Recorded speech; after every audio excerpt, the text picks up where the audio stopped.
I did a third year project which was in bioinformatics. Loved that, but I still wanted to get some more lab experience and also to study Spanish. So I did an internship in Spain, and I was working there with masters and PhD students and supporting them. Then it definitely solidified that tech is definitely needed in life sciences. So, and I didn't want to go into research yet. So I was like, okay, my path has been designated. So since then, I took like a year out and worked as a science technician and ambassador at school. So there I was sorting out formulas and all the stuff that you need in your science experiments in school and sixth form and whatnot. And also just supporting any science initiative or creating any science initiative inside the school as well. Then while I was doing that, I was training myself. So I was doing loads of courses online. I knew I wanted to get into coding. That was the goal.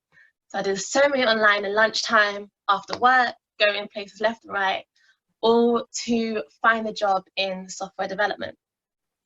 So then I applied and I got into a grad scheme for software development. But then I got offered a job as a programs manager. So I was like, of course I want that. I want the opportunity to learn, to develop, to grow as a manager. And that job really just supported me in helping other students get to places where they should be if they haven't got the means to. So I was organizing and arranging 3 different programs for about 150 students and organizing those events, making new partnerships, all of that, managing new teams. And then I decided to move to Manchester with my partner. So I said, okay, I had my grad scheme on hold in London. If I'm moving to Manchester, I need to find a job, not a grad scheme, a job.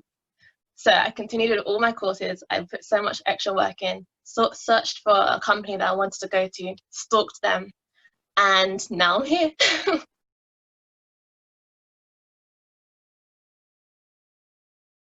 So at the moment, I've got loads of courses to do still, and I partner with my team. So as an associate, you're partnered with one team who you'll be integrated with fully when you finish, and they support you in all of your training. So sometimes I'll be working on courses myself, trying to organize some problems or anything, or other days I'll be working directly with my team on actual live projects. So today I was working with my team, so I was peer working with one of them, and we're trying to work on a user wanted to change one of our software to add some more functionality.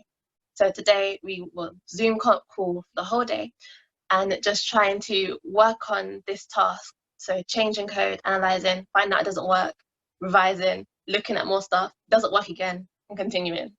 So it's a lot of problem solving, a lot of thinking out of the box and trying new things all the time.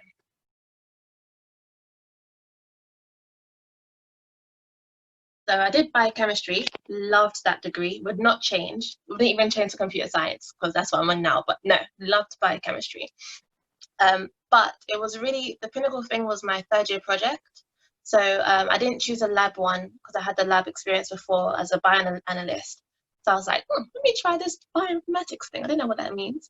Tried it. And the first day, my supervisor told me to go away and go learn Python. That moment, it showed me how important coding is in life sciences. So I said, yes, this is what I need to do.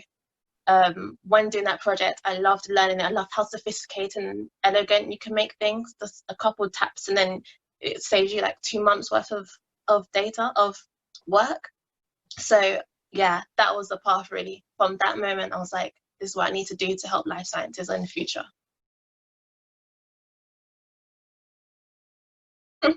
So I did so much research online to find different companies because a lot of them offer training and then they put you into the actual company.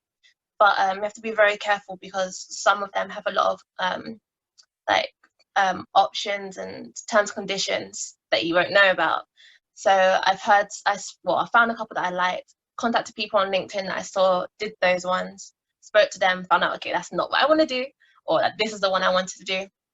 And then from one of the grad schemes that I found that I wanted to do, from one of the past students' recommendation, I contacted a company that actually hires from them and asked if that's actually a good pathway to get into the company.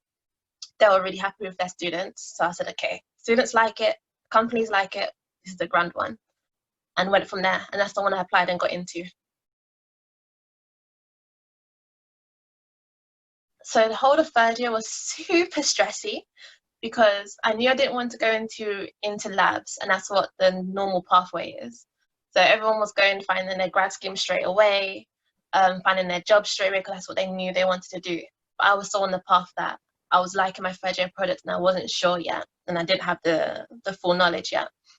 So while everyone around me was just like, yeah, grad scheme, all this, and I was like, yeah, I'm just gonna go home and take a year out. I know what I'm doing.